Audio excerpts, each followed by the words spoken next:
Leonard got hit, counted out, foul. Another three-peat is stopped hard in its tracks by the Claw. But tonight you learn the entire truth behind what the Raptors' first championship means for both Toronto and the rest of the NBA. From Kawhi's greatness to the Warriors' major injuries next season and an insane Toronto parade, the storylines after the 2019 finals are endless. Stay tuned for every single one. Commenter shoutout goes to Ali, who agreed with my prediction of Raptors in 6 and was right about the Raptors' defense on Curry and KD's injuries having an impact on this series. I'll talk about that later on, but the top 5 in Community Speaks get yearly rewards. Leave your take on tonight's question to compete. The first thing the Raptors' 2019 championship means is that Kawhi Leonard and the Raptors, but mostly Kawhi Leonard, made nearly everyone in the American media look foolish.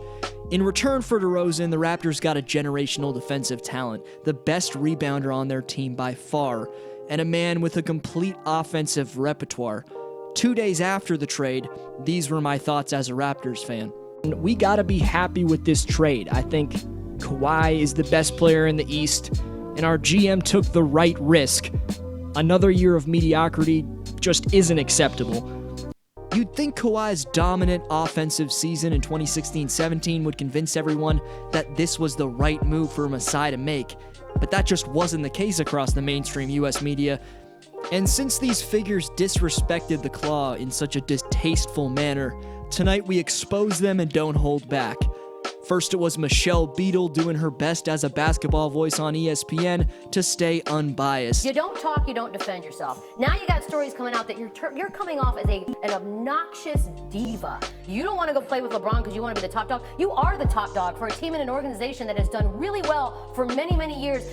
I'm so over this dude. The city of San Antonio is over this dude. You can go as soon as they get whatever they want for you. But if you think you're just going to walk out of there and get your way because you've thrown this little spoiled hissy fit,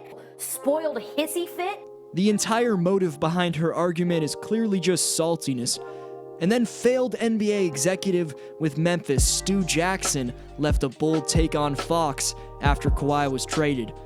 In the eyes of the Toronto franchise and all the players in the league, I think that that's a bad move. But now you're getting Kawhi Leonard, who is unhappy. He's unhappy with his move, as is DeMar DeRozan. You're basically renting him for one season. And the list of bad takes just goes on. And these takes aren't being exposed because they were wrong, but it's because they disregarded what Leonard had proven throughout his entire Spurs career. The guy was a finals MVP. Kawhi Leonard that I never hear from. He doesn't show up. He doesn't do anything. I'm not sure that that's the guy I'm looking forward to building my team around. Look, here's the thing about Toronto. Number one, let's just face it. They're soft. I love Canada. Canada's soft. They're nice. I like visiting too, but it's soft. All right? Drake is a dope rapper. He's a little soft. All right? Hey, Chris Haynes reporting today that Kawhi Leonard has no desire to play in Toronto.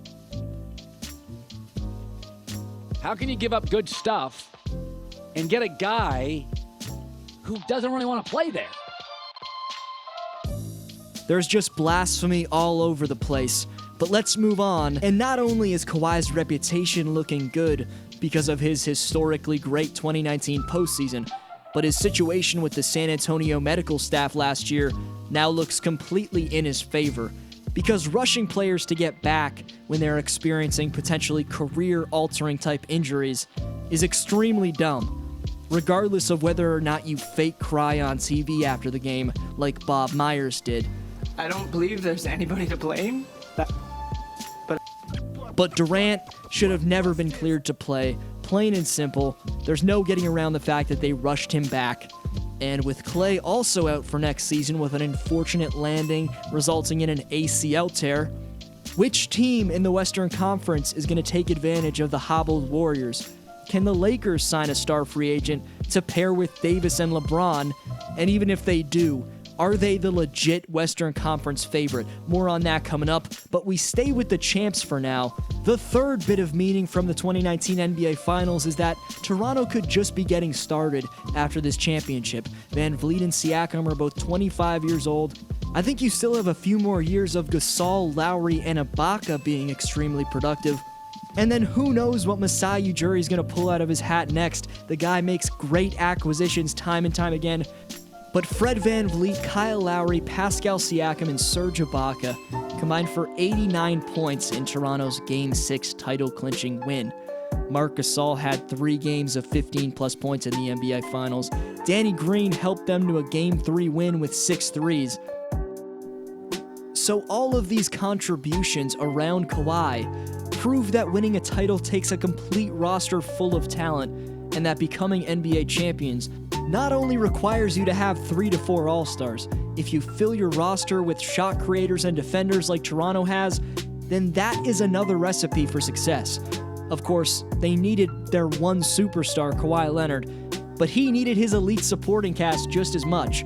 But really, it was the defensive end, where everyone from Norman Powell and Fred VanVleet smothering Steph Curry to Serge Ibaka coming off the bench for 6 blocks.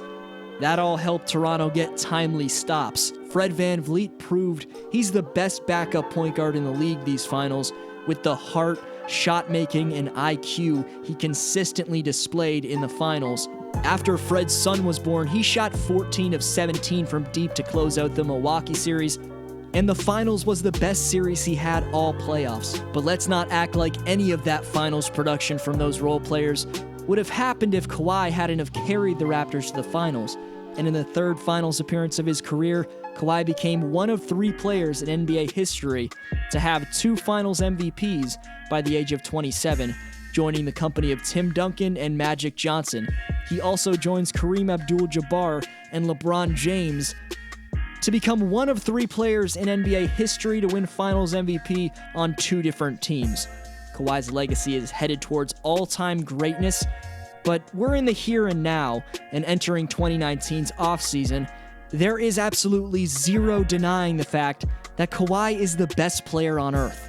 He took over and carried Toronto on both ends whenever he needed to, and led a franchise where people thought he had no desire to play in to its first ever championship. For that, he deserves every fan's respect and the title, at least currently, as the NBA's king. Masai Ujiri's trades for Marc Gasol at the deadline, of course Kawhi last July, are the moves everyone remembers off the top of their heads. But ultimately, it's Masai's patience in developing the Raptors is what makes his tenure special. In 2013, he could have came in and tore it all down, but he gave Lowry and DeRozan a chance, built up a prominent core around them, and after they continued to come up short, Masai's patience in not making a trade finally paid off the summer after the horrifying LeBronto series. A generational talent became available, and Ujiri capitalized on it. None of this would have happened, though, if the Knicks just accepted a trade in 2014 to receive Kyle Lowry, so luck is a bit of a factor. Ultimately, Masai is primarily the reason that glory has been brought to the city of Toronto. But speaking of the Six, it continues to be an absolute party in the city, other than the tragic shooting. Prayers to everyone involved in that. The 2019 finals changed Toronto forever, but what did this prove to the rest of the NBA? First off, the Warriors not having Klay or KD next season opens up a spot for either an up-and-coming Western Conference team or the new LeBron super team to snap Golden State's streak of going to the finals. We have to see if LA is able to sign Kemba Walker. If they do, that's when they'll be in the conversation to advance to the title. As of right now, they have an extremely thin backcourt, and their overall depth is also lacking. But Toronto's miracle run to a championship in the 2019 playoffs proves that you don't need 3 to 4 All-Stars on one team to hoist the Larry O'Brien trophy. After beating 3 All-Stars in Miami and now stopping the Warriors dynasty, Kawhi Leonard is a legit NBA giant killer, and he may have just saved the NBA. The greatness of one individual player surrounded by a group of experienced talents that benefits their superstar is Toronto's recipe for success.